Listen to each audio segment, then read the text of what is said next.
সহজ পদ্ধতিতে কোরআন শেখার পর্ব নং হচ্ছে ৩৫ নং পর্বে আমরা পড়ব পেশের উচ্চারণ। পেশের উচ্চারণগুলো আমরা কিভাবে পড়ব? পেশের উচ্চারণগুলো আমরা এভাবে পড়ে নেব।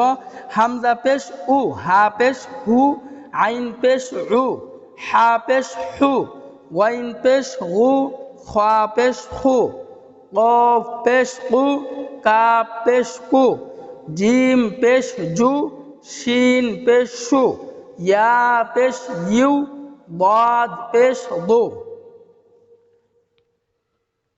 সহজ পদ্ধতিতে কোরআন শেখার পর্ব নং হচ্ছে ৩৬ নং পর্বে আমরা পড়ব লাম পেশ লু, নুন পেশ নু, র পেশ রু, ত পেশ তু, দাল পেশ দু, তা পেশ তু, সাদ পেশ সু, সিন পেশ সু, জা পেশ জু, জা পেশ জু, জাল পেশ জু, সা পেশ সু।